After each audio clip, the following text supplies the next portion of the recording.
right. All right. We're here. Hey, we're back. Hi, everybody. Welcome to the big show today, Stock Markets with Bruce. I'm your buddy, Uncle Bruce. And I try to explain the stock markets in plain English as best I can. And today I am attempting to do the explain the market in plain English from a little enclave known as New York City. I'm in the Big Apple here with Auntie Jen, and we're hanging out here in Midtown, uh, getting ready to board the Queen Mary 2 at the end of the week. How you doing today? Welcome to the party, everybody, from wherever you are around the world. Thank you for the thumbs ups if you're able to give us one today, and say hi to us if you can, and let us know where you're watching us from. You're very welcome here, and I appreciate all of you for coming by today and spending some quality time with us as we try to figure out what is this market really going to do, and how can I make money while I'm trying to figure out what this market is going to do. It's kind of a two-part thing here. Um, you know, I want to get rich. How do I get rich? Can you tell me how to get rich?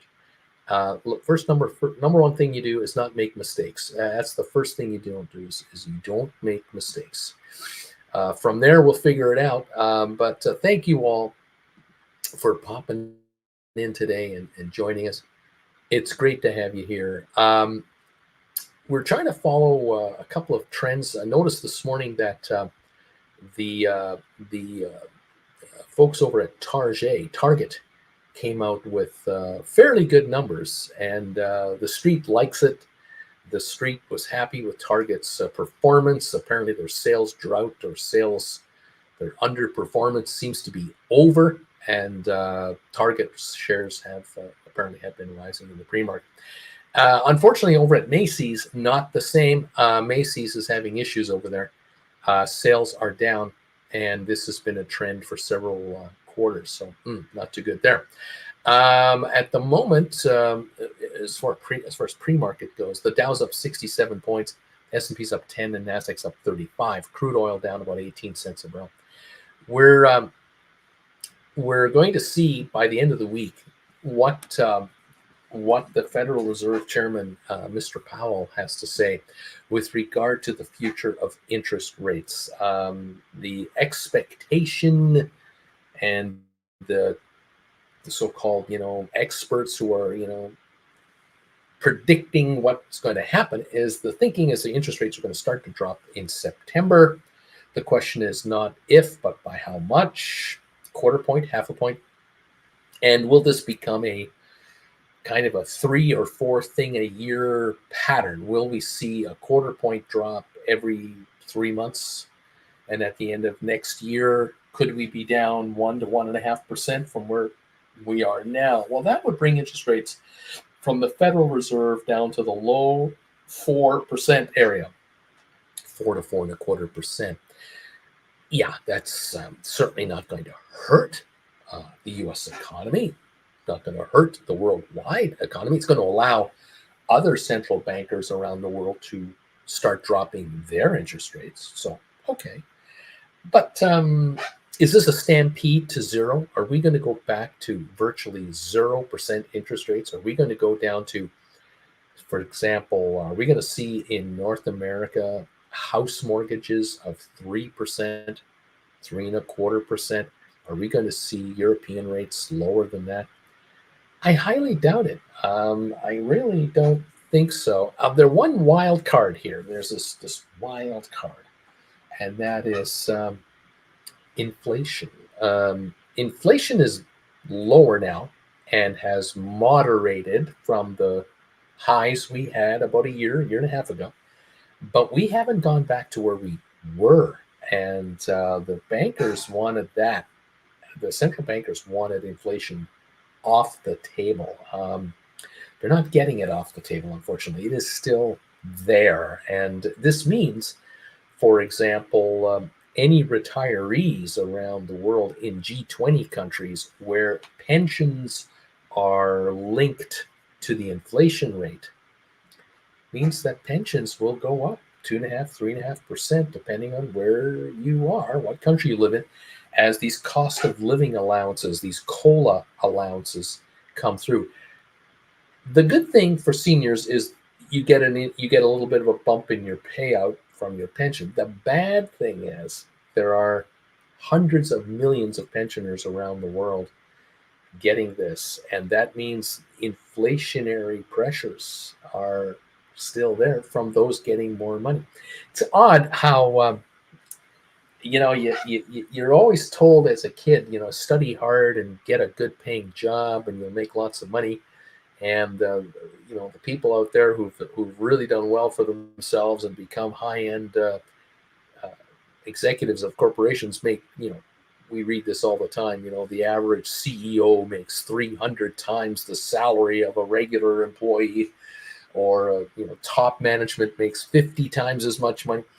We never hear about inflationary talk when you hear all about multi-billionaires doing incredibly well. No one ever talks about those guys creating inflation, because the reality is that of all the world's wealth out there, a huge proportion of the world's wealth is owned and controlled by a very few number of people compared to the population as a whole.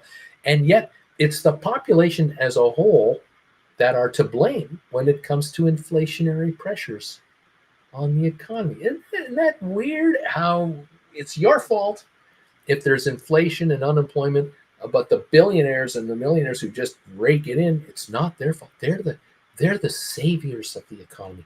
They're trying to make the economy better for everybody. Who controls the message, really? Who's writing this stuff? Give me a break. I don't. How are you guys doing out there?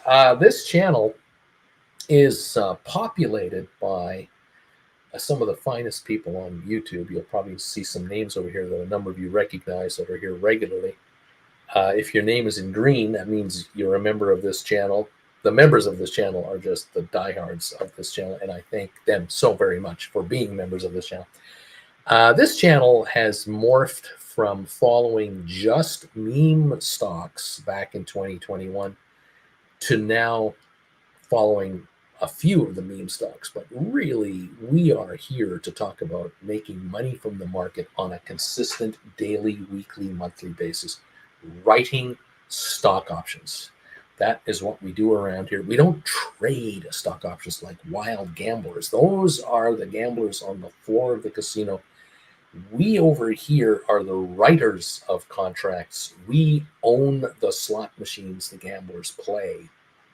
We sell contracts to the gamblers who want to buy them, and we allow buyers of contracts to pay collectively this channel's viewers ridiculous amounts of money for contracts that have absolutely no value whatsoever. And this in a nutshell is the options business.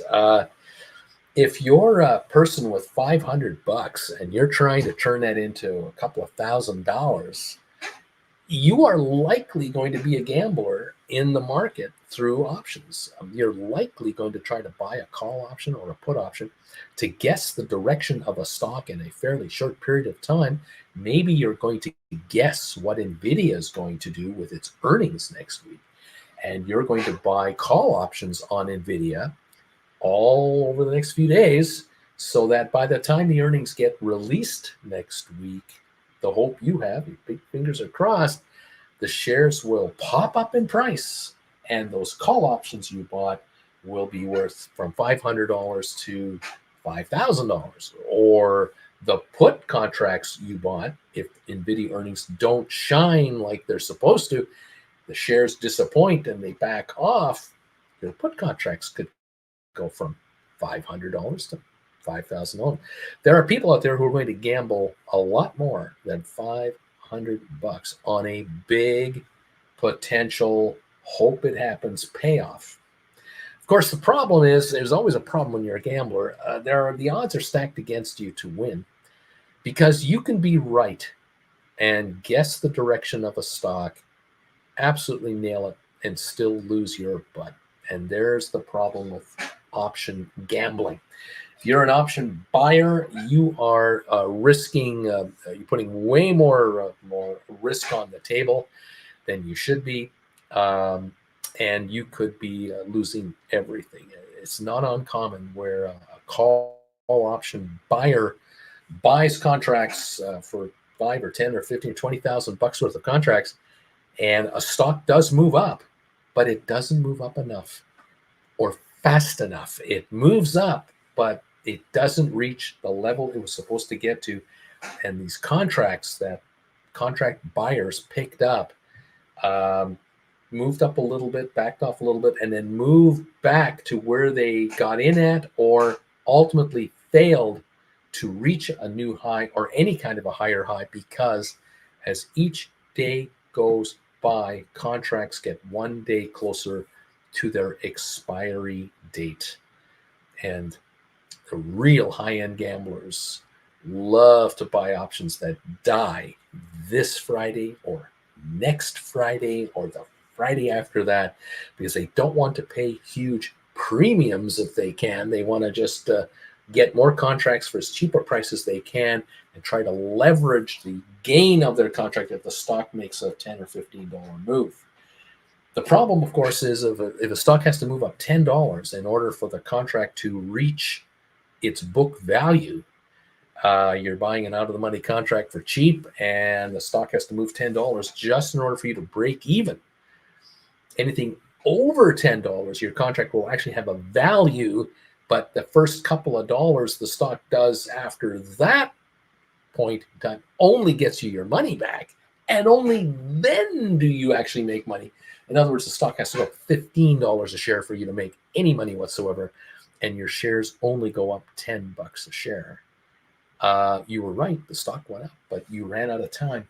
By the time the stock got there, your contracts are worthless. You've lost it all, and there's another long shot bet on the floor of the casino. All those tickets are worthless. Of course, the writers, which are these viewers right here with me, the writers know all this and are saying to the gamblers, "Oh, you wanna buy some contracts that are worthless right now, that will die in the next week or two on Nvidia? I might be the individual to provide you with some of these options." Because my viewers have the secret sauce. They know that time is their ally. They also know the stock is going to have to really make a run in order for them to even have to worry about it. And they also have exit strategies to protect them against a run. One of which is a rollover technique, where you just buy back the calls you wrote and write new calls instead that are further out in time and higher out in price.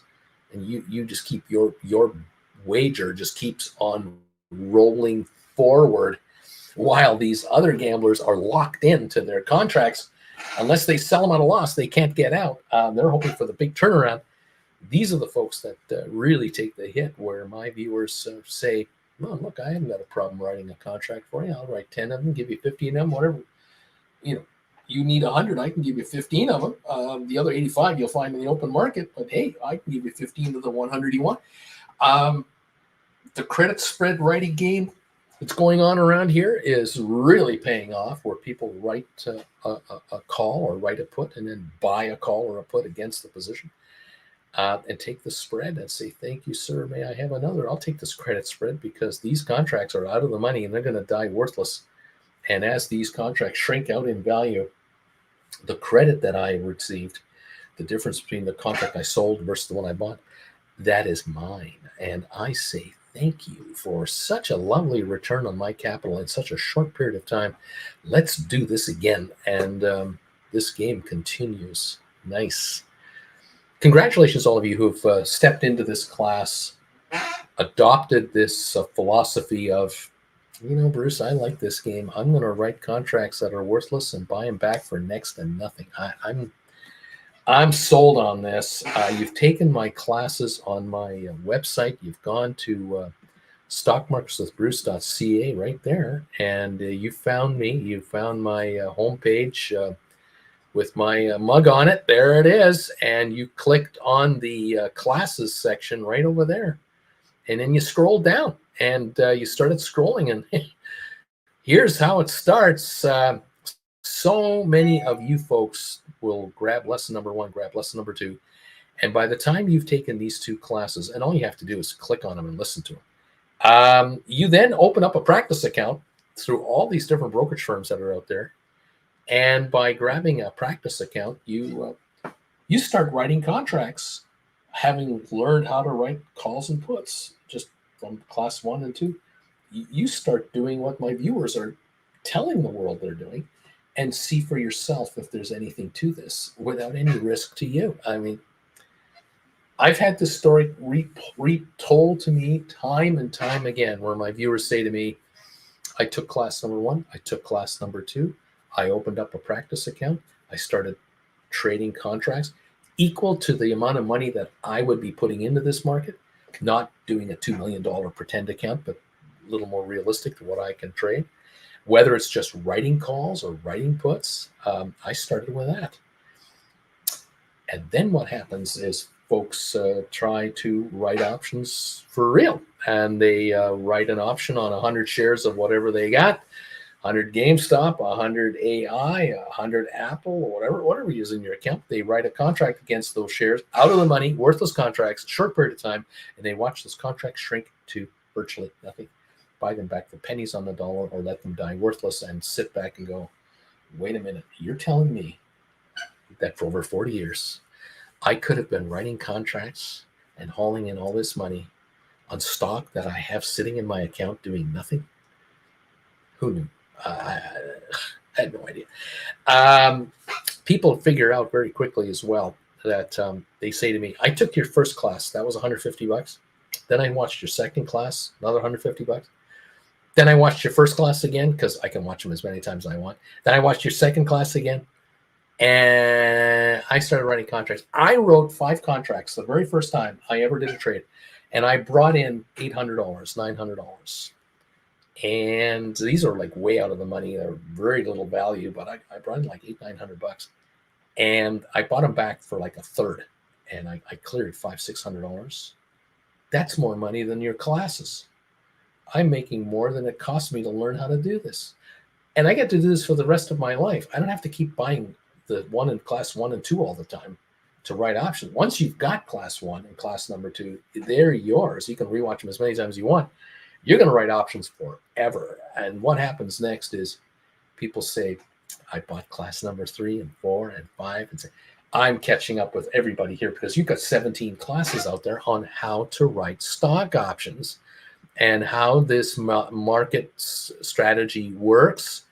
You're showing us winning strategies, what we need to know, mistakes investors make. You are talking to us about earning income from writing put contracts, how to trade stock option credit spreads. I want to get in on this. How to trade call and put butterfly options. How does Uncle Bruce pick his favorites? Talk about number 11 here, using poor man covered call writing strategies to quit your day job. I'm interested in this, Bruce. I want to quit my day job. The stock options rollover strategies, calls and puts. Number 13, stink offers, stink bids. What are those? And the psychology of the market. What is this 90-10 rule you're talking about? How to maximize profits from writing stock options. Number 15, advanced poor man covered call strategies. Number 16, how to use other people's money to profit in the options market. Something called iron condors. Hello. And 17, fixing option trades and adding cash with smart spreads.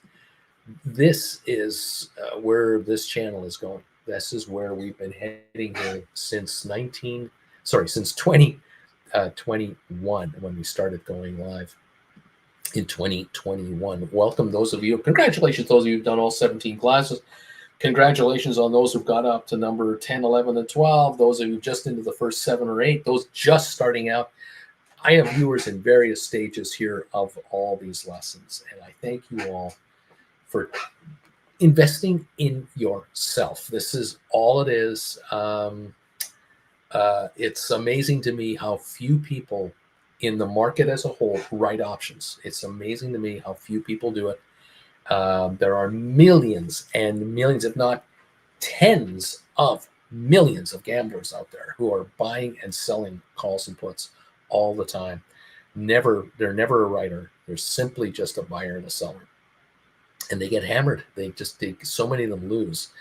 Yeah, there are professionals who win. Sure, there are some very good option players out there. Oh yeah, just like in Las Vegas, You go to a poker table in Las Vegas, 10 people sitting around the table, one or two of them are shills. They know what they're doing. The other nine, they're on holidays. They haven't been in Vegas in 5 years. They're just hanging around. They just want to play a little bit of poker, get the thrill of a good hand. But the shills are the one making the dough, including the house. Here in this business, the option business, the writers are the pros. And the writers, you have to understand this. If you're not an option writer, someone else is. And the other individual or other entity out there that is an option writer are the institutions of the markets, the big boys, the fantastically organized and massively capitalized hedge funds and investment bankers, insurance companies, banks, pension funds, hedge funds, mutual funds, ETFs. These professional money managers are the ones who write options. They have departments of people who write options all the time. Some are writing options for the long haul. Some are writing options for minutes, in and out, or out and in minutes, turning over thousands of contracts all the time. This is how you handle and how you have tens of millions of people on the other side playing the other game. You got to have the writers to have the buyers. And what you're doing, if you're going to become an option writer, you're joining the senior institutional players out there by creating options. It's a conservative strategy. This is not risky as far as you lose all your money on one trade if you're wrong. It's not that way at all. You control how much capital you're putting up to do a trade. You're deciding what kind of contract you write. You decide the price of the contract, in other words, the strike price of the contract.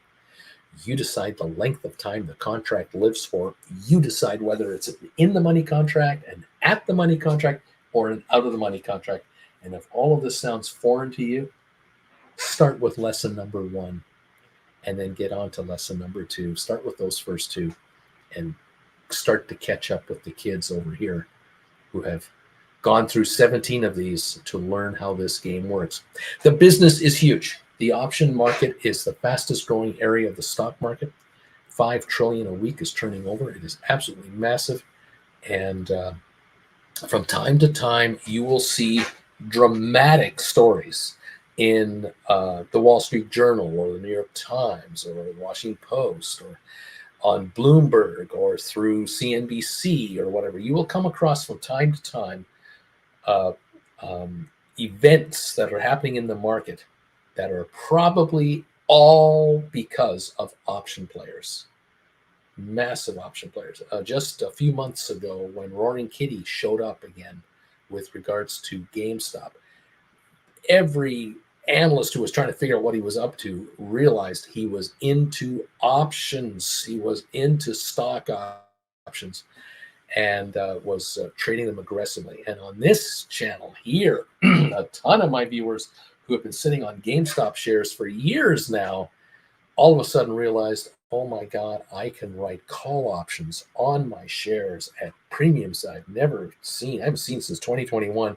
And I can take off the table tens of thousands of dollars in premium if I write contracts. And a whole bunch of folks around here got into it again. Big time. We're always ready to enjoy a run on a stock. Whether a stock goes up or down or whether it stays flat, option writers make money regardless. And when you come to this channel on a down day, when the markets are having a down day, you're going to find people who are happy around here. You're going to go, hey, this is great. I'm making all kinds of money today while everyone else is losing their butts because option premiums are sinking. And that is what we do around here. We are doing the George Costanza level of trading. It's called shrinkage. We're looking for shrinkage. The pool was cold. And we're looking to write contracts for prices up here and buy them back down here and keep the change. Thank you very much. Thank you for joining us. Nice to have you here. Welcome, Nico. And thank you, Nico, for being a member. 24 months. He's been a member of this channel. Life-changing. Thanks, Uncle B. Thank you, my friend. Many of my viewers have been here now as members from 2022 all the way up to now. There are 2 levels of membership on this channel if you care. One is called the Chillin' with Uncle Bruce level, $10 a month. The other one is Gold Bagel membership, $25 a month. And one of the benefits of being a Gold Bagel member is tonight, Wednesday nights, 7 o'clock Eastern Time.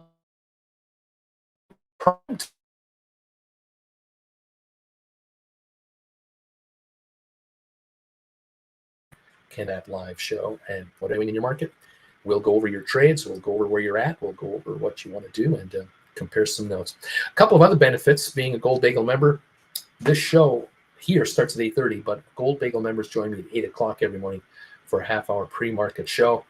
And if you are interested in talking to other option writers, you may want to become part of the Discord group that we have. Become a Gold Bagel member. Send me an email letting me know, Uncle Bruce, I've joined your channel as a Gold Bagel member. I would like to join the Discord group. I will send you some link information, and you will be hanging out with the rest of the Gold Bagel members of this channel. And now you can compare notes 24/7 on how to write options, which ones are performing, what stocks work, what brokerage firms should we deal with or not. There's a zillion questions that everyone has from time to time. Can I get a better commission rate on trading options with this firm or that firm? Or what's the best platform to use for certain kinds of trades you want to do or research they offer or what have you? There's no end to it. Thank you all for being members of this channel. We love having you. Thank you very much. GameStop's going to go higher soon, says Michael. Richard Garland, I've been a member here 41 months. I've been a member of this man's channel. It's worth it, folks. Thank you, Richard, for 41 months of loyalty to this channel. That is awesome stuff. You may notice that right now, while I'm talking to you live, there are about 190 people here. There are not 1,900 or 19,000. It's a small audience, but the 190 or so, I'm going to say 95% of these folks are option writers. You're hanging out with, again, a minority of people in the market that write options. A majority of people don't write options. They don't understand it. They don't want to understand it. They don't think they could understand it. They think it's way above their capacity to handle. They just want a simple trade. Give me the exact time, Bruce. What time should I buy this stock? And what time should I sell it? And I'll just make my money and say, thank you very much. Unfortunately, that doesn't exist, although some claim it does. I don't think it exists anywhere. Around here, people write options all the time on all kinds of stocks they follow, stocks they either own or don't own, and make a nice little bunch of money from it. There are a lot of folks here who have come and gone or have come into this family, hang around the family, but are very quiet now. They're members and they're subscribers, but they're just watching and listening to what I'm saying on their earpods, but they don't comment very often. And this is all right because every kind of person is here. We have people who are very eager to share information, others who are very, very private. But we've also had a number of people who've come through here who've started learning how to write options when they were employed with one job or two jobs, and they were trying to find a side gig to make some money from, had no idea that the entire time that they have been working their butts off, they always owned some sort of an investment through maybe an inheritance or what have you, that they could have been writing options on. And they realize after hanging around here a little while, quickly figure out, I can write options on what I've got in my own account right now. Or I could sell this stuff and turn around and buy these shares and now write options on just these shares, which I like. I like these companies. I love to build a portfolio of these companies. Why don't I write options against these shares, take the money and buy more stock of these shares, and then write options on those stocks? Yes, that has happened. But what's also happened here is people have quit their day jobs. There have been people here who realized just learning how to write options within the first 3 or 4 or 5 months of writing contracts, the part-time job they have, they get rid of it. And now they only have a full-time job. And their full-time job allows them to work from home, which is the ultimate win. if you can work from home and now write contracts, you in effect can become a quasi full-time option writer, which gets you one step closer to saying goodbye to that other gig. Or you make enough money writing options here, you only work part-time on a contract basis with someone else, another organization, from your house, your condo, your apartment, and you never work for anyone else ever again. Welcome to the promised land of investing, where you're just handling your own investments. Well done, everybody. Thank you for joining me today. It's great to have you here. Let's see what's going on with this marketplace. Showing Rocket Lab up about 8 cents right now, 6.73. We got Sofi up about 3 cents. Nothing on GameStop, down about 9. Nothing on Matterport. 23andMe is quiet. Spire is up 14 cents to 7.70. Over on Apple, we're up 28 cents. We've got Tesla up 86, Microsoft up 81, Google down $1.80. Amazon is up $1.28. We've got Nvidia up just 42 cents right now. Earnings next week. A lot of speculation going on there. Meta Platforms, Facebook up 1.99. Goldman Sachs up $1. Cisco's up a dime. Arc Innovations up 14 cents. Pfizer's up 8. HBQ is up 16 cents. Unity's up 9. C3.ai Inc. or AI is up 14 cents to 24.74. Adobe up $1.05. The Netflix shares are up 96 cents to 699.50.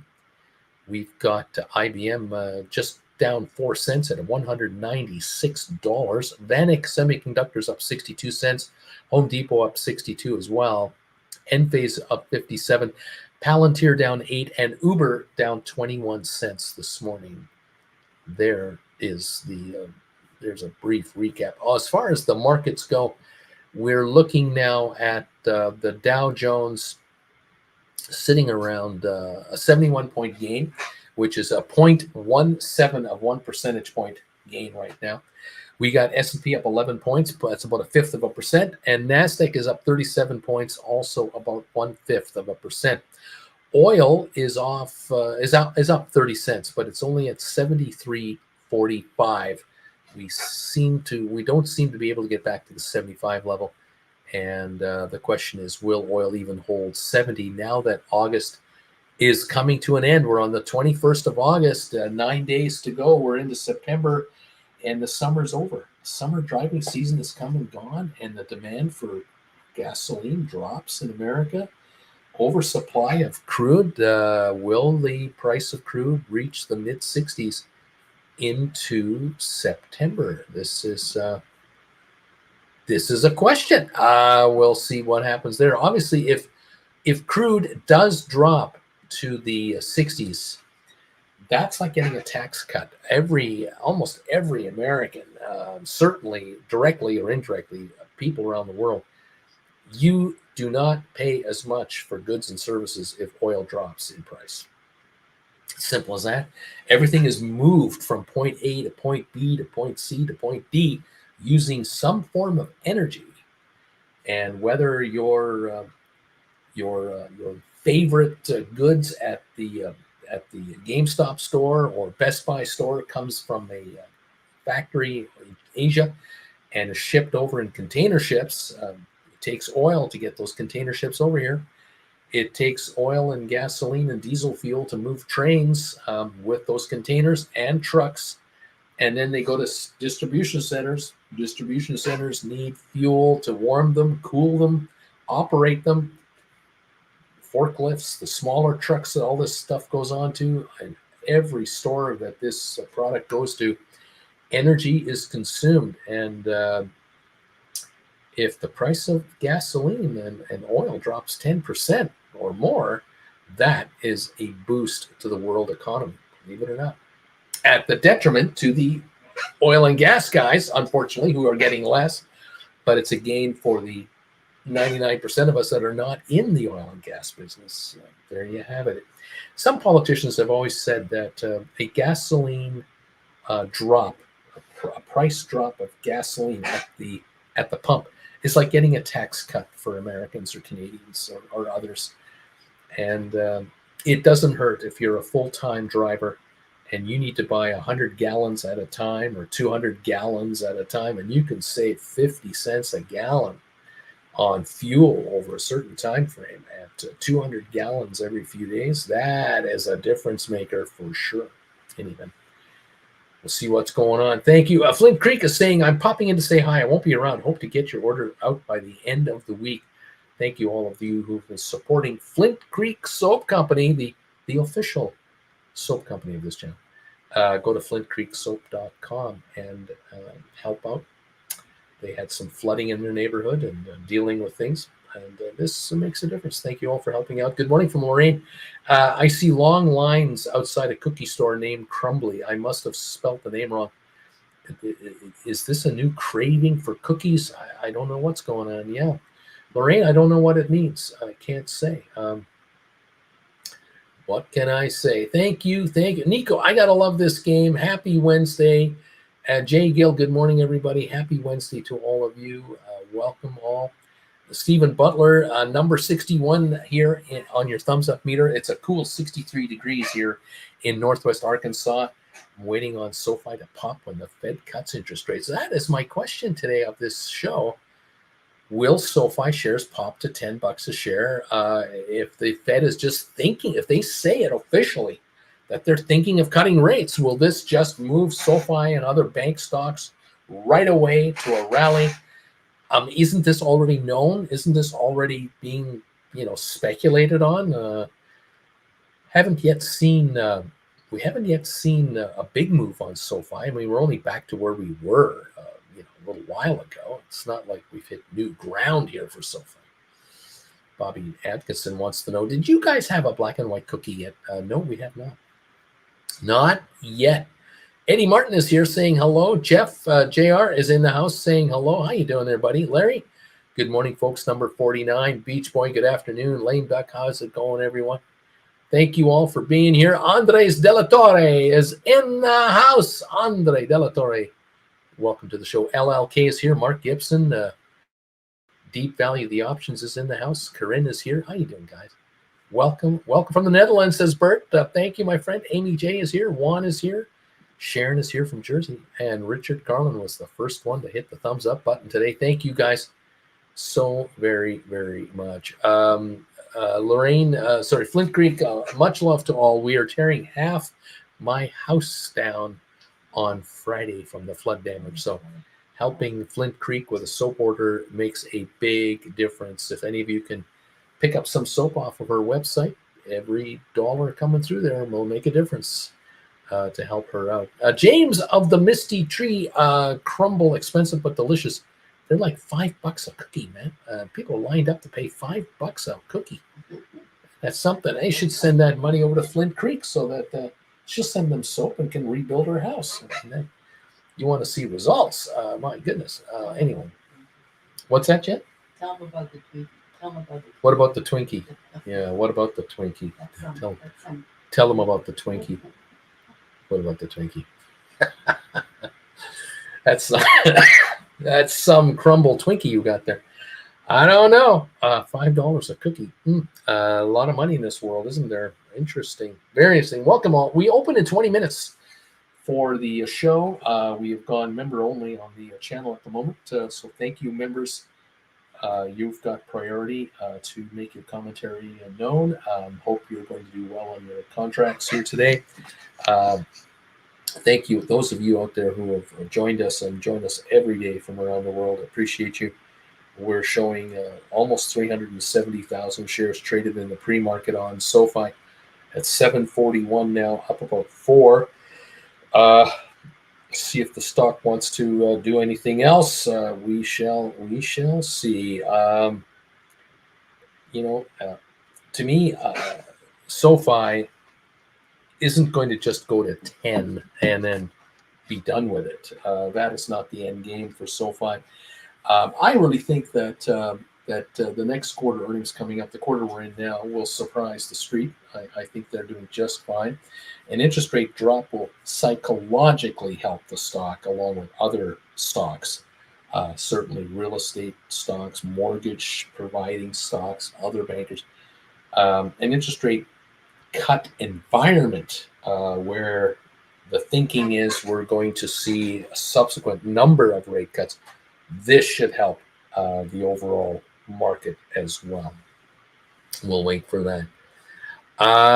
Charlie finished a lesson number 11 yesterday. I'm looking forward to trying out this strategy. Definitely need a rewatch or two. Right on, sir.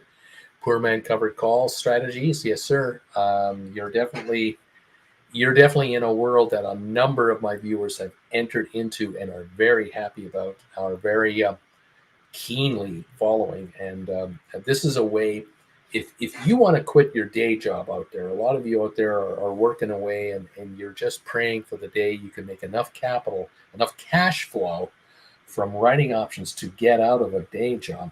Sometimes the idea of a poor man covered call is the way to go, because you can instead of writing contracts on stock you own, you sell the shares of the stock you own, and instead you purchase deep in the money call options on the stock you used to own. And these could be out till 2026, 2027, deep in the money. And with the 90-10 rule, you're paying 90% or more book value only. And you're now using those contracts to write contracts against them. And now instead of maybe you have 300 shares of a particular company's shares, you sell those and acquire 6 deep in the money calls instead. Instead of writing 3 contracts at a time, you're now writing 6 contracts at a time against the same stock. And the premiums you're bringing in just doubled. And it might mean that every 2 or 3 months, when these contracts roll over, die, you're able to buy another deep in the money call to add to your collection of deep in the money calls. And now instead of writing 6 contracts, you're writing 7 contracts. That's a 15% raise in cash coming your way. If in 2 or 3 months after that, you're able to do another set of contracts, instead of writing 7 contracts, you might be writing 8 contracts as you're buying another deep in the money call. This is a long-term strategy to build cash faster, cash flow faster, way faster than you're going to get from your boss at work. If you're lucky to get 2 or 3% from your employer, here you might find that every 2 or 3 months you're pulling in 10, 15% more cash on option writing, same stock every single time. And it then gets to the point where you reach 10, 12, 14 contracts. Now you're buying 2 additional contracts every 2 or 3 months and adding 2 more option rights to it. This accelerates it and compounds it. There were GameStop people here who owned GameStop shares 2 years ago, 3 years ago, who found that they had 500 shares of GameStop. Stock split 4-1. They had 2,000 shares of GameStop. They sold their shares, bought deep in the money calls, got $35 in the money call options, and now we're writing 35 contracts at a time on GameStop, and that allowed them to buy 3 or 4 or 5 additional deep in the money calls every turnover. And they quickly found themselves into the 40, 45, and 50 contract writing at a time neighborhood. And when you can write 50 calls at a time, bring in, say, $4 a contract, that's $20,000 in cash coming in on a 3-month time frame. That puts people in a $6,000 a month budget of cash flow. And that gets people going, wait a minute, whoa, hold it. What am I working for? I don't need to work anymore to bring in $1,500 or $1,800 or $2,000 every 2 weeks after all these deductions. I'm bringing in 20 grand every 3 months, every 4 months here. I can live off of this. I don't have to do this. And I just given up a job that actually doesn't take up 37 and a half hours a week of my time. A full-time job actually takes up more like 45 to 50 hours a week of my time. I've just given that away and said, thank you. I'm keeping those hours for me, for myself. And I'm now a full-time option writer. Thank you very much. Welcome to the party, pal. Stephen Butler, for your information, folks, Bruce posted a room tour on Traveling with Bruce, a nice video. The room rates are actually more affordable than I thought they would be, considering the location is an excellent value. This is the hotel we're at here. I did a video last night. It's not my best work, but I put a video up last night about this hotel and this area. And if you are interested, you can see the room that we grabbed. And if you're ever in New York, come on down. But we're not complaining about the hotel. But breakfast is chaos. I will tell you that. Hang on one second, folks. Just give me a second here. I'll be right with you. I forgot to do this morning. In all the excitement about how rich you're going to get today, I forgot to do this. My lifeline to survive. I forgot to grab my cola, and well, we can't have that. We don't want Uncle Bruce passing out from dehydration.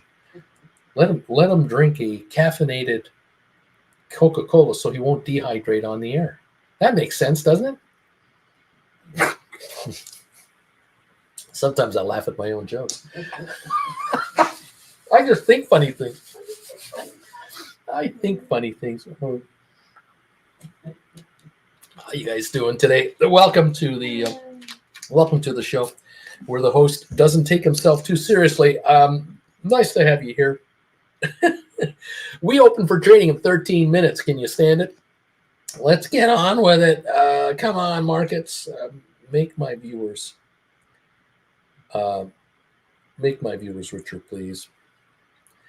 Thank you, everybody, for your kind words and your patience today. 673 is the last trade on Rocket Lab this morning. We're up 8 cents after hitting a high yesterday of 726. I'd like to get back to that, please. Let's have that happen. It looks like the stock is slowly inching a little higher. Hopefully it can continue its little recovery back to that level. That would be fine. We shall find out. Thank you again for popping through here. Let's take another quick peek at these markets as we get closer to the opening. Here we go. Headline from Ford. It says Ford scraps plan for electric SUV as it unveils an overhaul of its EV strategy. And another headline came through. Ford is pulling back on EV spending. The stock is rising. There you go. But this, of course, is just an indication of where American ingenuity goes. It says here that Ford is to book $400 million in charges to write down certain manufacturing assets. Ford says it's planning to overhaul and broaden its electric vehicle strategy, offer more and cheaper options to retail and commercial customers at a faster pace. The company, which is fresh off of a $1.1 billion second quarter loss for the EV business, said it expects to book a non-cash charge of about $400 million for the write-down of certain manufacturing assets as it scraps plans for an all-electric 3-row SUV. These actions may also result in additional expenses and cash expenditures up to $1.5 billion, and the company will reflect those in the quarter in which they are incurred as a special item, the company says. Instead, the company will harness hybrid technologies for its next 3-row SUV. Ford is also pushing back the timing of the launch of new electric pickup truck by a year to 2027. Let's see. We learned a lot as the number 2 U.S. electric vehicle brand about what customers want and value and what it takes to match the best in the world with cost-efficient design. And we have built a plan that gives our customers maximum choice and plays to our strength, says Chief Executive Jim Farley said in prepared remarks. The Detroit-based company will offer a digitally advanced commercial van in 2026 and will add 2 pickup trucks in 2027 along with other affordable vehicles. The new EVs will be assembled at Ford's Ohio plant. Ford has also realigned its U.S. battery sourcing plan to reduce costs, maximize capacity utilization, and support future EV production. The move comes as the U.S. car makers face increased competition from Chinese EV companies, which are making inroads with their lower cost offerings. Farley cited such advantages as low-cost engineering, vertical integration, multi-energy, advanced battery technology, and digital experiences that help Chinese car makers expand their global market share. But U.S. car makers have also struggled as customers remain reluctant to buy EVs, given the shortage of charging stations and high costs still associated with the vehicles. In its July earnings release, Ford cited, quote, ongoing industry-wide pricing pressure on first-generation electric vehicles and lower wholesales for the $1.1 billion loss on its Model E electric vehicle business. The company also reiterated its expectation of a full-year loss of $5 to $5.5 billion for the Ford Model E, pointing to continued pricing pressure and investments in next-generation electric vehicles. Today's EV customers are more cost-conscious than early adopters and view the cars as a practical way to save money on fuel and maintenance and save time by charging at home, Ford said Wednesday. This, coupled with scores of new electric vehicle choices hitting the market over the next 12 months and rising compliance requirements, has amplified pricing pressures, the company says. Well, too bad, Ford. If you can't cut it, you're out. I just don't have any sympathy for these guys. I find that too many companies just want the reality here is Ford is not run by a founder. Okay, Ford is run by a manager who's been hired by the board of directors. And the board of directors are not founders. Everyone in that corporation now is not of the Ford family as it used to be way back when. But let's get real. The founder of Ford died in the 1940s, Henry Ford, and there has never been a real number two guy to take it over. Fair enough. Okay. Now, I've said this a million times. If you're going to hire management to run a corporation, management may or may not share the same goals and hopes and wishes and dreams and aspirations that the original founders ever had. They're looking at short-term stock movement. They're looking to give shareholders a return on their money. Ford, General Motors, and now Chrysler, through how many times has Chrysler been changing hands since Lee Iacocca was long gone? Chrysler is now owned by an Italian outfit. These are no longer American-led and entrepreneurial corporations. These are companies that just go through the motions and are trying to make a buck as best they can while they can, and they're trying to give their shareholders a return on their money as soon as possible is what they're trying to do. Go to Tesla now. You have Elon Musk. You have a guy there, love him or hate him, it doesn't matter. It doesn't matter if you like him or not.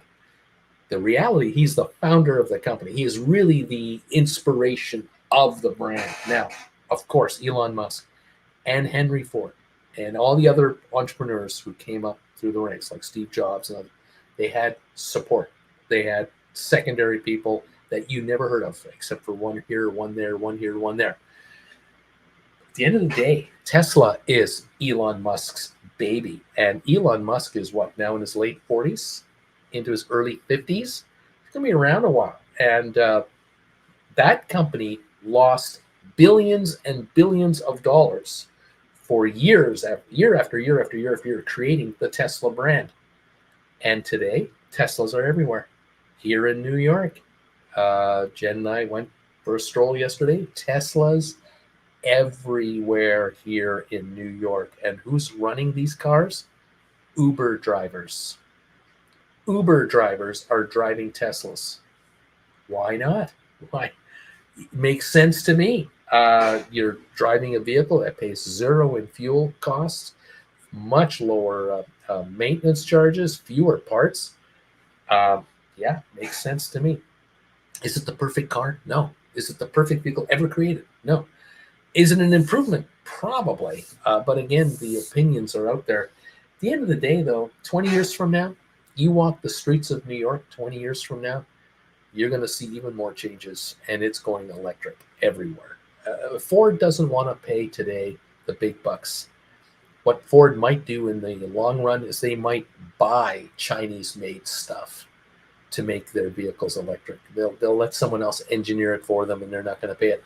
Or they're just not willing to put it in-house to make the money, to make the expenditure in-house. They'd rather let someone else do all the electronics, all the engineering, and just acquire under license down the road. Lazy way to make electric cars? Yeah, but that's what it is. And so they're now talking about hybrid technology. A hybrid vehicle is a smart evolution from a straight gasoline engine to a half electric, half gasoline, and then eventually electric. But it's a step backward. And unfortunately, hybrid vehicles are more complicated than gasoline combustion engine cars. And so down the road, there could be complications for maintenance issues. And if Ford is slapping together quickly a hybrid version of various vehicles, there may be recalls that could be very expensive down the line.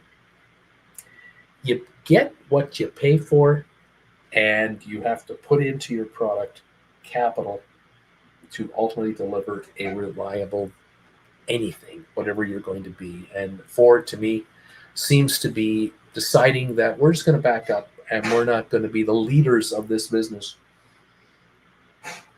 We may talk the talk, but we don't walk the walk. And bottom line, shareholders are going to lose money.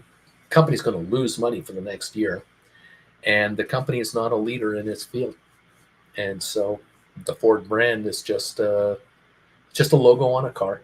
And unfortunately, go out into the great wide open where I come from in Calgary, Alberta, Ford gasoline powered pickup trucks all over the place. The big secret at Ford and at GM, they make their money selling trucks, and they have the chicken tax to protect them from foreign competition, and they're hiding behind the chicken tax because they're chicken to lead, and they're like anyone else. They're greedy. They want to make money. They don't want to spend the money to make the money. Just want to make money.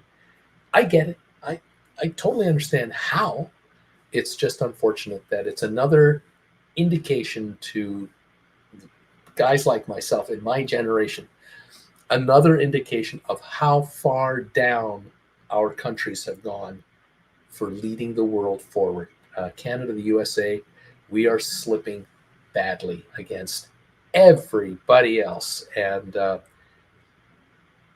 the American way is not necessarily to have taxpayers fund new technologies like it used to with NASA. It's now being siphoned off. And look at NASA. Who is launching rockets into space? Rocket Lab, private company. SpaceX, Elon Musk, again, private company. Richard Branson was trying to do it. The owner of Amazon, Bezos, was trying to get into space. It's not the American government. It's not NASA anymore. It's private enterprise. Private enterprise launches rockets into space for its own benefit, for its bottom line benefit. That's the reality of it. And so sometimes it's for the overall good, and sometimes it's just a profit move. It's nothing personal. I love America, love Canada, love our countries, but the reality of the world is it is changing, and new leading technology is not necessarily in our backyard here. It's elsewhere. Try to build a high-speed train from New York to Los Angeles.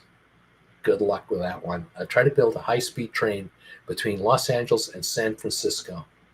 With all the money in the world, you can't do it in North America. We have so many problems. It is just mind-numbing to me, because in high school, we were promised we were told in high school, we are the leaders of the free world in Canada, the United States. We are the generation that's going to take this country to a new level. This new North America is going to just be above and beyond all. And in the meantime, for 40 years, 50 years, what have I seen? The Japan Rail Network kicking ass, the European Rail Network kicking ass, and now China building 10,000 miles of railroad in 10 years, kicking ass, and we do nothing. So anyway, welcome to the show, Larry. Thank you for hitting the bells. Welcome all. I hope you guys make a bunch of dough today. Anyway, there you go. Let's see. Yes, Lorraine, I will contact you after the show. We'll see if we can get together with you and figure out to have a coffee or something. It would be lovely to see you. Thank you, everybody, for being here. Richard, Carlin, neat. We're up and running, baby. Let's go. Let's get this party started. I agree. Let's see if we can see you folks making a bunch of money today. Welcome all to the party. Glad to have you with us. Let's take a look here at the markets, see what's going on.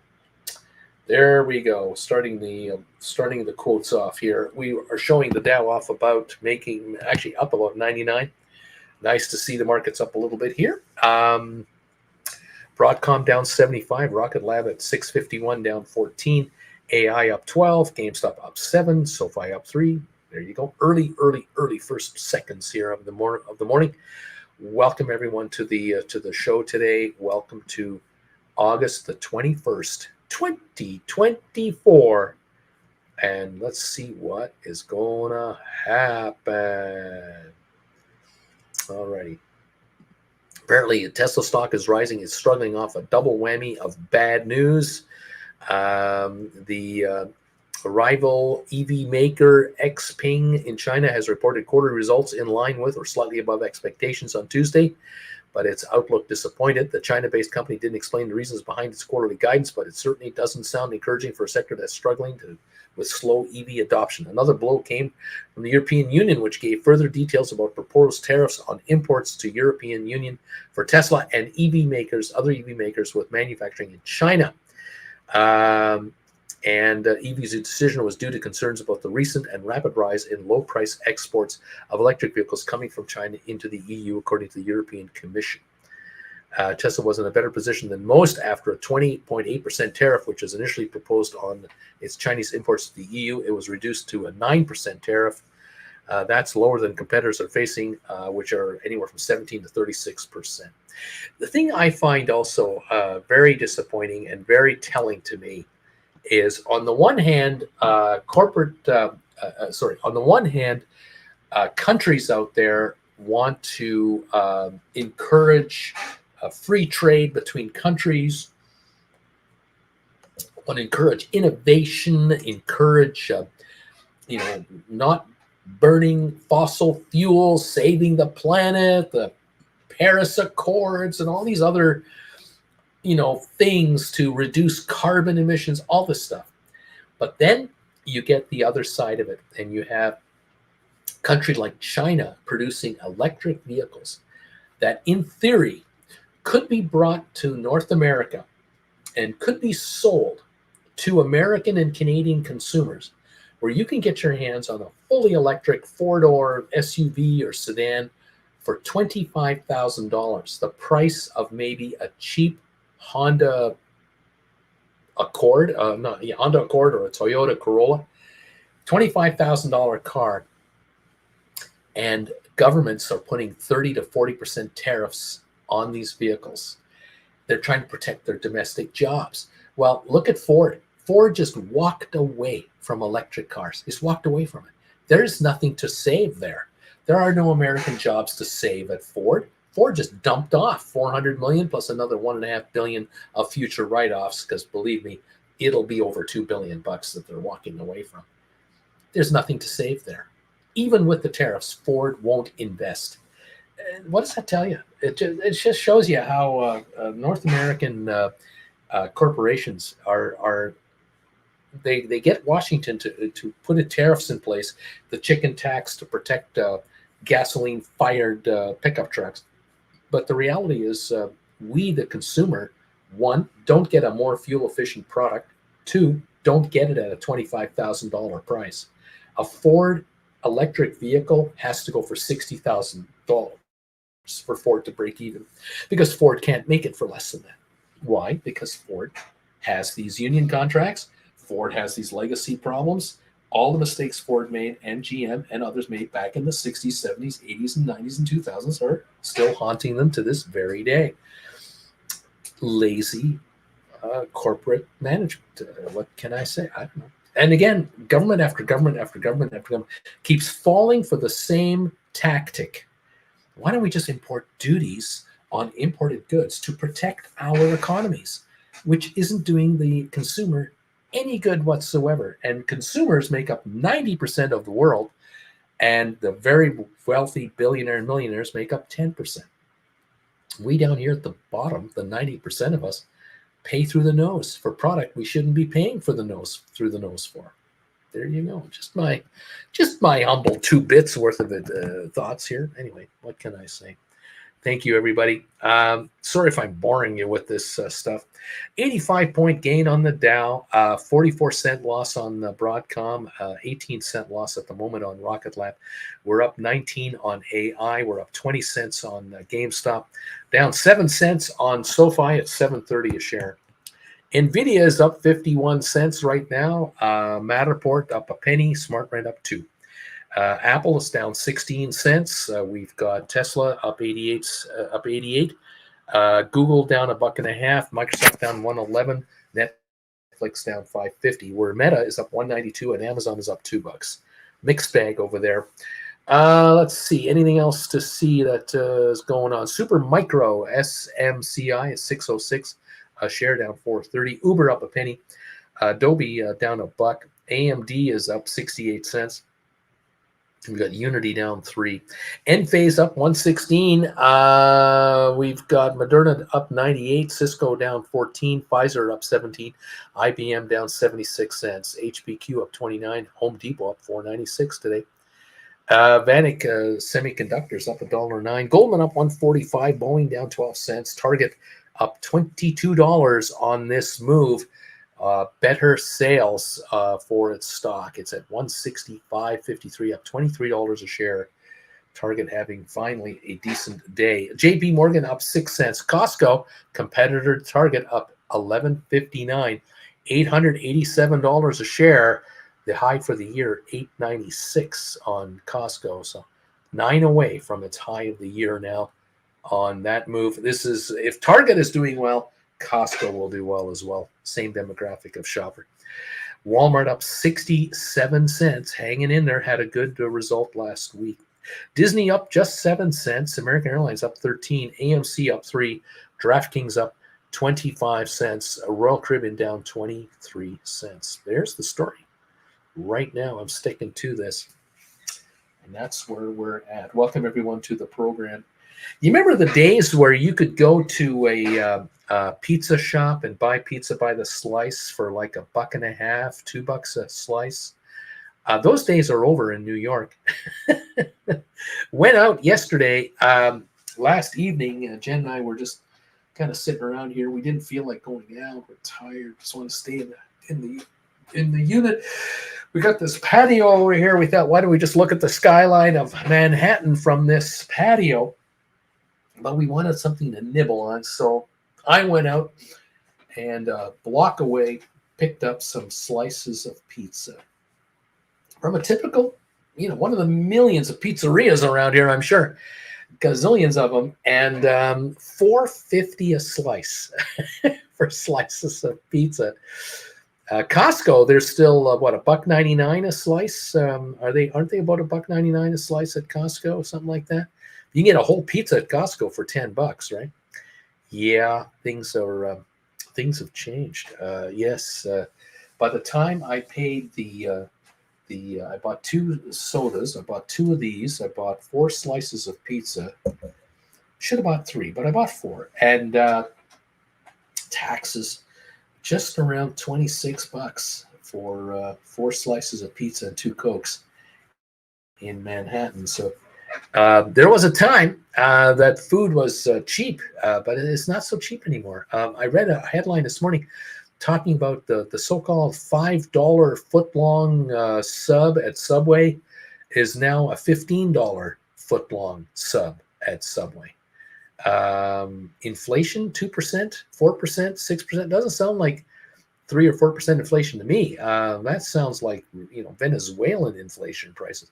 $5 to $15 for a Subway sub. Is it any wonder that certain restaurants are in trouble out there and certain fast food outlets are going to leave us? There will be certainly a major reorganization of outfits if these kinds of prices are going to continue. People just cannot afford that kind of capital. I can understand someone that used to make $12 an hour, now getting $18 an hour. Can they afford a $10 price increase on a submarine? I mean, you're going to buy 4 or 5 in a month. You're talking $50 a month more in submarines. Are you making that much after tax with everything else you're spending money on? People, I think, are losing. Hence why you want to be an option writer. You want the market to give you the dough that you can live off of. Take it from these gamblers who are even more desperate to make money because of these higher prices. They'll give you even more for options that are worthless. Nice job, everybody. All right, we're up 35 points on the Dow Jones right now. And we're still down 22 on Rocket Lab. Rocket Lab's market volume here, 3.2 million in 12 minutes. 622 was the low just after the opening.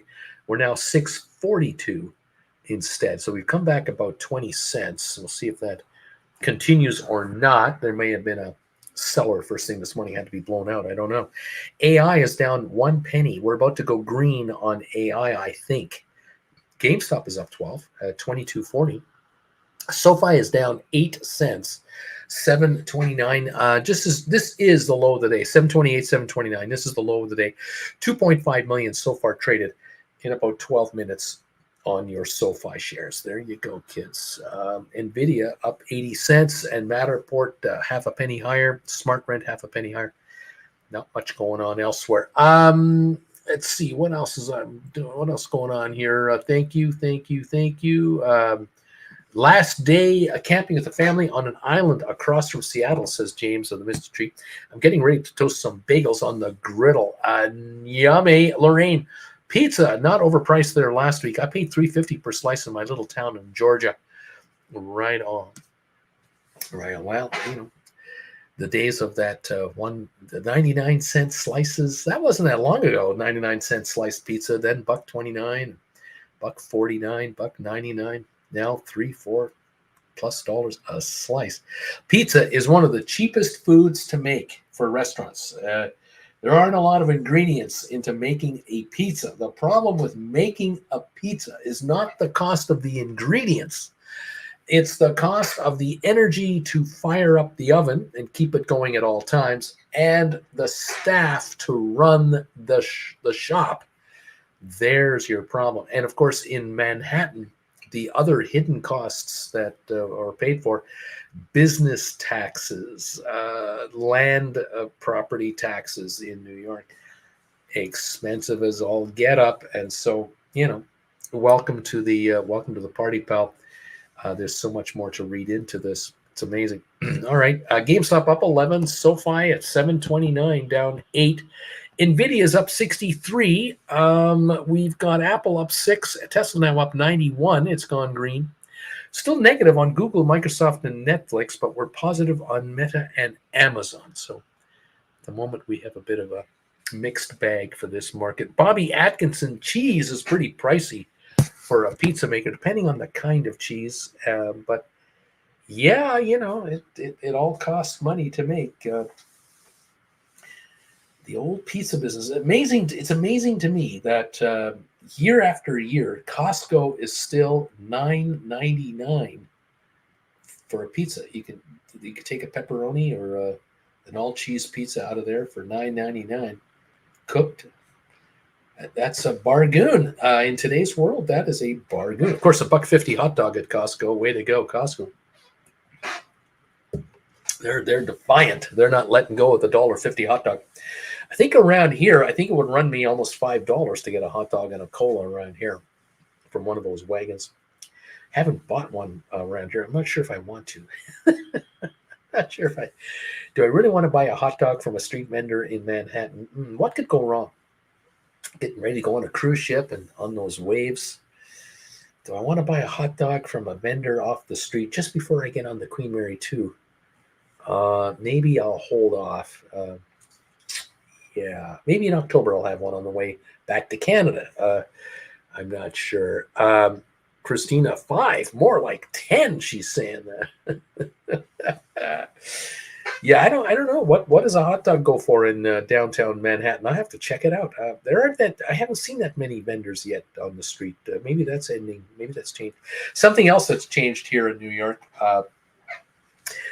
from like 10 years ago that I've noticed is the fact that electric bicycles are all over the place here. EV bikes, those have taken over. Uber food delivery guys are driving EV bicycles, and why not? Uh, Fast pickup, pick up and go. They get paid, a couple of bucks a delivery. You got to make so many an hour, and why do it with a bicycle with a chain when you can do it with an EV? Makes sense to me. Nico was saying, "Don't do that thing with the hot dog. Don't do that, Bruce." I'm with you, Nico. I'm with you. The one thing that still is an issue, and will always be an issue, cyclists and pedestrians don't follow traffic laws all that well. Uh, the light turns red. I kind of go, I'm not walking across the street on a red light. And other people just walk. uh, Nico says, avoid the street meat, please. Bruce, avoid the meat on the street. There you go. Well, thank you very much. Safety tips all around. Appreciate it. 46-point gain on the Dow. We're trying to eke a bit of a move up here. Is this going to last? Are we going to have something here? We're up 0.1% on the Dow Jones right now. S&P is up 14.5 points. That is a quarter of a percentage point better. And NASDAQ is up 57 points, which is 0.32, a third of a percentage point better. And oil is up 37 cents a barrel right now. It's $73.54 a barrel right at this moment. SoFi now is 729, 730 a share. The low of the day, 728 on SoFi. So it's trying to bounce off this level here. We'll see if this happens or not. As the markets are just green, they're positive, but they're not rip roaring or anything like that. But they're holding a tiny bit of a gain right now. All righty, we'll watch for that. Avoid the street meat. Bobby, is the black white cookie still around? I haven't been in a location where I can find something like this. There is a bakery just down the street from us with wonderful croissants and turnovers and pastries and no cookies though in this particular establishment. I didn't see any, so don't know. Really don't. I really can't say, Bobby. Can't tell you. Alrighty. Nvidia's up 114. SoFi 729, down 8. GameStop is up 22 cents now to 22.50. GameStop is definitely a little bit better. AI is up 15 cents. It has gone green as I thought it would, 24.24. So AI has turned the corner. The Rocket Lab shares now are trading at $6.34 after bottoming out at $6.22. But we've been anywhere from 622 to, they say, 671. But I think most of the trading is in the 630, 40 range. Volume 4.3 million so far on Rocket Lab. Dow is up 40 points at the moment. Matterport up a penny. Smart Rent up a penny. Not much going on. Apple's up just 33 cents. Tesla's up 219. Down $1.40 on Google. Microsoft down 170. These are small moves here. Netflix down 378. Meta is up 330 now to $530, and Amazon is up 230 a share. For those of you following the Magnificent Seven and wanting to work those shares for your option strategies, these kinds of days are perfect because it gives you plenty of time to adjust your portfolio. You're watching shrinkage take its bite every day without massive dramatic moves on these stocks. These contracts will continue to just shrink out as they approach expiry. And so congratulations to those of you who have written calls that die this Friday, or call credit spreads, put credit spreads that die this Friday, next Friday, the Friday after. You're winning. Well done. All right. Lorraine, Uncle Bruce, I was shocked about the prices at Costco in Brooklyn. I said to the manager, prices in Georgia are cheaper. He said it goes by my zip code. Don't eat on this street, by the way. Thank you, Lorraine. BZ, nuts for nuts, says BZ. Lorraine, those people on the cheap motorbikes battery, they cause fire. They're the ones that came over the border in droves, these bicycles, I suppose. Is that what you're talking about? Are you talking about the bikes coming over the border in droves? Um, there's a lot of electric bikes around here just going everywhere. Uh, Funny is that they're quiet. They make no noise. So you've got to really watch yourself when you cross the street. If you're anywhere near a bike lane here in New York, you better be aware of who's doing what, because these bikes make no real sound. But I would think that if I was a courier in downtown in the Wall Street area, or I were an Uber driver, again, someone in their teens and 20s, electric is the way to go. I mean, absolutely. If you can also have in your backpack a spare battery, to take exchange out the one for the other, so that you get your full range of mileage in one day. Fantastic. But yeah, it's the new way of being a courier. But I guess in the old days, back in the 90s and 2000s, we used to have bike couriers moving letters around, documents around. I would imagine that business has gone way down in volume from this new texting world we're in, and new electronic document sharing world we're in. I would imagine that couriering is a lighter business nowadays. The evolving world in which we live, going digital with everything. I'm guessing. I don't know. Anyway, we'll see what comes. Oh, look at the Rocket Lab, 644, only down 20 cents now. It is improving. 4.7 million. There must have been a seller got sold out of stock or wanted out. I don't know. Someone got taken out of there, and it went down to 622, and now it looks like it's at 644 and improving a little bit here. Still down 22 on Rocket Lab. AI up 14, GameStop up 15, SoFi 726 down 11, and Nvidia up 51 cents, with the Dow up 51 points. Okay. Juan is here. Good morning, Uncle Bruce. The September 20 $22 GameStop cash secured put. This thing is paying 205. I just wrote a few of these. So the stock's at 22.42, and the $22 put, which is 42 cents out of the money, is paying 205 for a 1 month expiry. It's excellent. That's excellent, because you're putting up $2,200 in cash to write one cash secured put, and you're getting paid $205 against your $2,200. This is a 9% return, 8.5%, 9% return for a month. Now, this is assuming a couple of things. One, it's assuming that you're going to hold the contract till the end and let it die worthless. Two, it will die worthless if the shares stay over $22 a share. But three, if Juan buys this call or buys this put contract back, say 2 weeks from now, let's just suppose, the shares go up to say 23.50, these will drop to $1 pretty quickly, because they'll be $1.50 out of the money now. He'll buy them back for about $1. He'll make half of his money on this trade, which, again, if you can make 4% return, 4.5% return in a 2-week window, that's excellent money on your money. I mean, you want to buy a 10-year treasury for a year, you'll get 3.8%.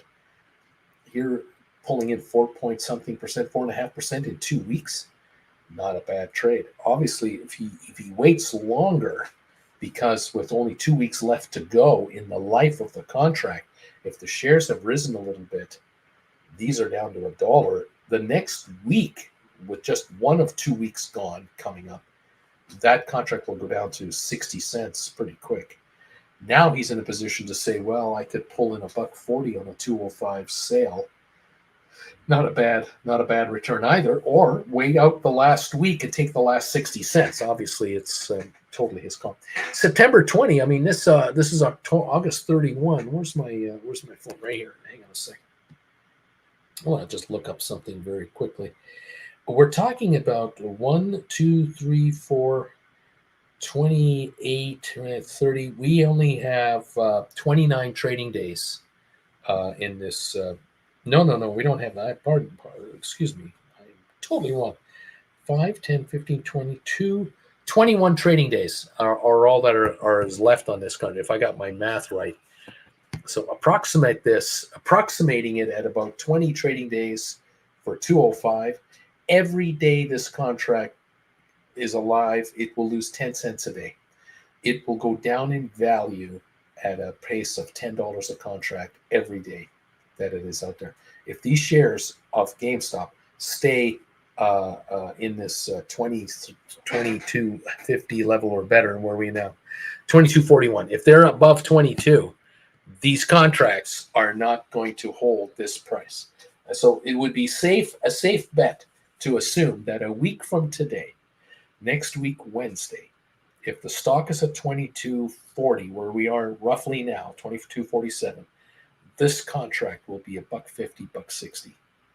And a week after that, assuming the pricing is about the same, this contract will be 1 to 110. So Juan is going to make money on this trade. Unless GameStop goes down to $15 a share on a panic sell-off, which I just don't see happening with a company at $4.2 billion in the bank. Lorraine, yes, you have to watch both ways. You can get run over around here. BZ sold $850 Rocket Labs for next Friday. On Monday, I got 55 cents for them. Just bought back for 15 cents. So you wrote some calls on Rocket Lab and just bought them back for 15 cents after selling them for 55. Nice job. 40-cent gain, $40 a contract on those contracts. Well done. Richard Carlin's going, nice going there, BZ. Nice going, BZ, and nice going, Juan. Nice going as well. Taking these premiums on these contracts out of the money, short term. Why not? If you just buy them for $1, you buy them back for 101. Nice guy that you are. You clear $1.04 in what, a week to 2 weeks? Not bad. Richard is going 72% in a day and change. Not bad on that contract either. Of course, GameStop doesn't have to go up for these puts to go to zero. It can just sit here. Same with this trade on Rocket Lab. Obviously, Rocket Lab had hit the 7 mark, and BZ took advantage of that contract, the premium at 55 cents for 8.5. He was offering his stock for 9.05, 8.50 plus 55 cents premium. With the stock now at 6.50 a share, he's buying these back. Selling something that is worthless to investors, to gamblers, and buying it back for a lot less money. That is what is done here all the time. Accounting for commission, says Richard Carlin. That's true. This, this kind of a trade, 40-cent profit ballpark. If you're doing it on 1,000 shares of Rocket Lab, you've written 10 contracts for $550. You bought them back for $150, cleared $400. If you're doing 10 cash secured puts on GameStop with a $24 handle, you're going to need 24 grand to do that trade. But you're bringing in $2,000 in cash, and to clear 1,000 might only take 5 to 10 trading days, if that. So not bad. GameStop up 16 cents today. Those puts are dropping right now. The more the stock goes up, the more the puts go down in value. And there's nothing wrong with looking at $22 puts that go out to January, $20 GameStop puts that go out to January. You might want to consider looking at writing those kinds of puts. They require $2,000 instead of $24,000. Sorry, $2,000 instead of $2,400 to write. And you go to January 2025, you write $20 cash secured puts. You will be paid anywhere from $4.95 to $6.20 per contract. So there's a wide range there. You'll have to put an offer in. The 22s are going for $6.50 to suit $8.20 on the put side for GameStop. That is pretty high premium stuff for a $22 contract. $6.50 to $8.20. Wow, what a deal that is! What a bunch of money. Interesting. Even $17 puts, way out of the money on GameStop. $17 puts for January. Oh, I'm sorry. I'm reading January 2026. I thought this was pretty rich, but nonetheless, $17 put for Jan 26 will bring you $3.15 to $5.10. Let's take a look at January 25. Don't mind me here. Get that up there, Bruce. There you go. Jan 25, 22s will bring you $3.80 to $4.20. Still very nice. Double what you're getting for these Septembers. If you want to write $20 cash secured puts on GameStop for January 25, you'll get $2.75 to $2.87 for an $2.46 out of the money contract. This is a stock down to $20. So you put up $2,000 and bring in $275 to $287 just writing those puts. That's a nice return on your dough. Very interesting. The 17s will bring you 96 to 157. So not quite as much money, but those are $17 puts, well out of the money. Yeah, there's money in them there hills, everybody. Richard Carlin, get on that horse, Rocket Lab, says Richard Carlin. We're right now 652 on Rocket Lab, down only 13 cents. Thank you very much. Improving nicely now. 5.5 million traded here. 5652 is the last trade, down 14 cents. A 30-cent improvement on Rocket Lab. AI up 28 now. GameStop holding a 15-cent gain. SoFi 726 down 11. NVIDIA up 105 now. A little better as well. Nice going, kids. Making some dough, taking the dough off the table and saying thanks, guys. Shrinkage is the name of the game here. All right. I'll keep an eye on these markets and see what's going on. All righty. What else is going on here? Everyone's watching this thing over in Wyoming, of course, and of course we're watching the Democratic National Convention and the election, and there's a lot of things to worry on and watch about.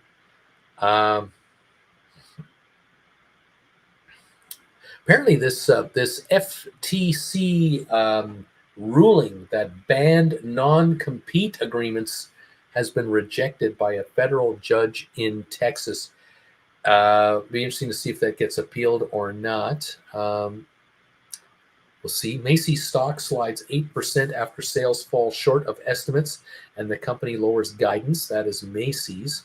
TJX shares are climbing on better than expected results and raised guidance, the opposite. Walmart sold its entire stake in JD.com for about $4 billion, they say. They say it's going to focus on its own Sam's Club in China. JD.com top shareholder Walmart has reportedly sold its entire stake of the Chinese e-commerce giant for $3.6 billion, causing shares of the Beijing headquartered company to drop sharply. Walmart sold 144.5 million shares in the Chinese retailer at a price of $24.95, marking an 11% discount on its closing U.S. share price on Tuesday. It shows Walmart on the filing with the SEC. It shows Walmart, which previously owned more than a 10% stake in JD.com, ceased being a beneficial owner in the e-commerce giant after disposing of its stake on Tuesday. They acquired the stake originally in 2016. They now intend to refocus their efforts in China towards its own Sam's Club Ventures, which has 45 locations across the country, having first entered China in 1996. There you go. Interesting story there. Walmart backing off from JD.com. Okay.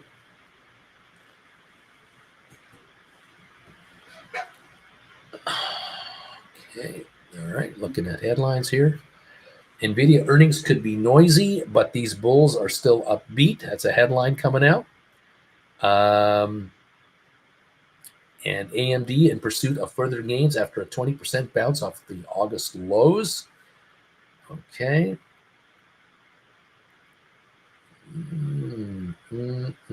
Jennifer Lopez filing for divorce from Ben Affleck after 2 years of marriage.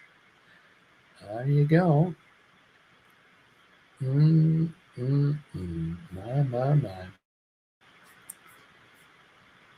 All right. The Dow just went red. We're now negative 1 point on the Dow Jones, 18-point gain on S&P, 93-point gain on NASDAQ. The Dow participants here, who is doing what? Winners would be the only stock with more than a 1.5% gain is Amazon, 1.8% gain. After that, we're at about a 0.5% point gain, or about a 2/3 gain. That would be McDonald's, Intel, Walmart, Coca-Cola. Then we have Apple and Home Depot, just under 0.5%. Other gainers would be United Healthcare, Honeywell, Procter & Gamble, Nike, Visa, Amgen, Johnson & Johnson, Dow Incorporated, Merck & Co., Chevron, 3M are the winners. Losers, the worst of them is American Express, down 2%. After that, IBM off 0.7%. And then these other losers are less than a 0.5 percentage point. Travelers, Boeing, JP Morgan, Cisco, Microsoft, Caterpillar, Goldman, Salesforce, Walt Disney, and Verizon. Those are the losers. It's not a nasty day or anything like that. It's one of those sessions. And I'm just trying to read this properly here. Is the Dow just gone still negative, sort of flat, just up 2 points. Now it's up 4. So we're jumping around a bit here. Probably some program trading going on to try to figure this out. NASDAQ is up 81 points. Now 0.46. NASDAQ is definitely going positive with a bit of a gain right now. Okay, everybody. Thank you all for being here. Go Rocket Lab. Go Rocket Lab. Go, please. I agree. 642 on your Rocket Lab, down 22 cents. And AI still holding a 16-cent gain. GameStop 22.44, up 16. SoFi down 16. Nvidia's up 110 at the moment. You can sure tell it's a quiet day, can't you? There's just not much happening out there. Very calm start to the day today. From where I sit here, 22.43 on GameStop. The high today 22.54. The low 22.16. Not much of a range at all on GameStop.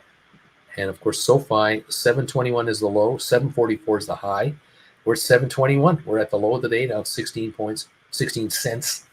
Just quiet, really, really quiet. There you are, kids. Cindy B says, "Thank you, AMD. I did buy a call. To offset my losses on my put CS. I rolled the call credit spread. Credit spread. I rolled the call credit spread, and everything is looking good. Now just stand still, AMD. Right on. She bought a call credit spread to offset her losses on her put credit spread. And I rolled the call credit spread, and everything is looking good now. Just stand back. There you go. Christina, the calls on GameStop have dropped a lot. I sold 11 covered calls today for a month out with a strike of 22.5, and I only got 204. Interesting how this is going, isn't it? Well, this is the difference between when GameStop was trading 50 to 100 million shares a day, and now we're back to the 2, 3, 4 million share a day volume level on GameStop. 618,000 shares traded today on GameStop. Very quiet. 22.52 up 24 cents right now. And this is just 3 cents off the high of the day on GameStop. Nice going, Cindy B, on your AMD move. That is excellent. This is how it's done. If you write a put credit spread and the market is not agreeing with you, you'll write a call credit spread. he will take in a premium there. And now make this an iron condor trade. And from there, you can do rollovers as you need to adjust and constantly bring in additional capital and move on. Yeah, nicely done. AMD 157.08 up 68 cents so far today. Adobe up 159. Right on, kids. Nicely done. Very, very good. Thank you all for joining us this morning from wherever you are around the world. Jen and I are in the Big Apple today, and it looks like another beautiful day is going on out here. We love it. Yeah, I'm looking forward to spending today here in the Big Apple. Looking forward to tonight, 7 o'clock Eastern. If any of you have you want to join me tonight for Primetime Live, I'll be on 7 o'clock tonight, right here for Gold Bagel members. Love to see you tonight. We'll recap the day and see where you're at on your trades. If you have any comments, questions, thoughts, hopes, wishes, and aspirations, just let me know. Thank you, everyone. Alrighty, let's take a look over here. What is happening at the Wall Street Journal? What are they talking about today? Headline: Ford cancels plans for electric SUV. That's right. Let's go here. S&P 500 inches higher. Target pulls out of a sales rut. Macy's doesn't. Judge tosses FTC ban on non-compete agreements. There you go.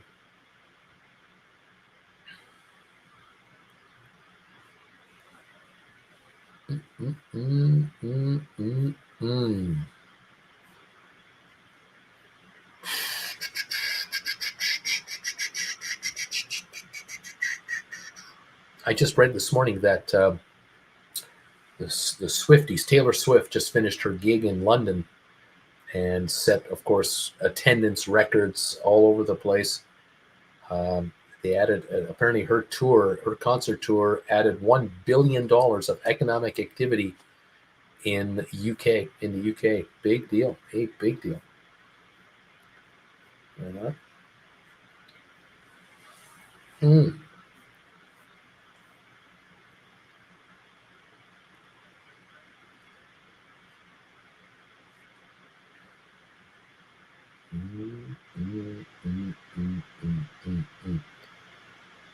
Let's see what else is being said here on the headlines. Just looking at headlines.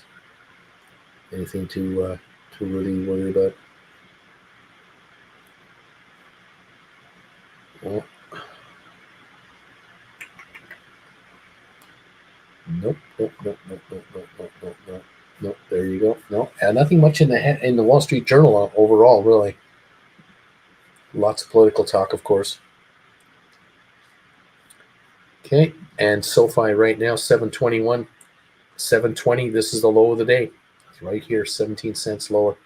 GameStop, 22.48. Touched 22.63 just a few moments ago. So we actually had a bit of a spike there on GameStop. But we're back to this level again. Let's take a look over here. 22.45 on GameStop. Dow's off 29 points, with the Rocket Lab only at down only 17 cents, 6.48 on Rocket Lab. Okay.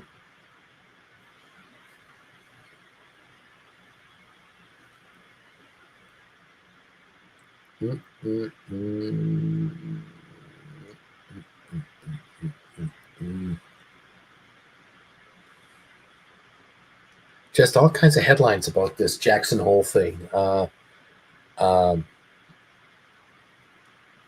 They say there's certain stocks you want to own if there's a Powell surprise. The first rate cut is the deepest. They may hold true for the Fed interest rate cuts too. Fed rate cuts might be a one and done thing for 2024, spoiling bond investors' party. These guys are worrying about every potential nuance of his speech. But there are 50,000 analysts out there whose job it is to, analyze. Whether they're any good at it or not, I don't know. All right, folks. Can't tell you. Thank you all for joining in here. It's great to have you joining us. Let's take a look here. Thumbs up meter right now is showing 125. Thank you, everybody. 125 thumbs ups. Appreciate that. Thank you, everybody. All right. Yep, down 55 on the Dow, up 7 on S&P, up 44 on NASDAQ, oil up 33 cents. That's what it was showing at the moment. Yep, down 55 on the Dow, up 7 on S&P. Oh, you can hear me talking. Look at that. I'm alive. That's what it was showing at the moment. Thank you, Bruce. Bruce is alive. There you go. All right. All righty. Very quiet day today for you guys. Quiet day for us here. 57-point give on the Dow. Not much to talk about. AI up just off a penny, pardon me, and GameStop up 17. So a little pullback coming through at this point. That's all she wrote, folks. I'm going to call this show early. Not too much to crow about here. Thank you all for being with me again today. Join me tonight, 7 o'clock Eastern Time, live for Primetime Live. Look forward to seeing you then. Make a bunch of money out there. Work your credit spreads, your poor man covered calls, your calls, and everything else you're into. We'll see you tonight at 7 o'clock. We'll compare notes, see how you're doing. And then I'll see the rest of you tomorrow at 8 and 8:30 from New York City. Thanks again for all your support. Thank you, Larry. Have a good one yourself. Richard Carlin, don't forget that. Yes, sir. Thanks, everybody. Have a great rest of your day today, wherever you are. This is Bruce and Auntie Jen saying goodbye from New York City for Wednesday, August 21. I'll see you tonight, 7 o'clock, Primetime Live tonight. Okay, bye, guys. Bye for now.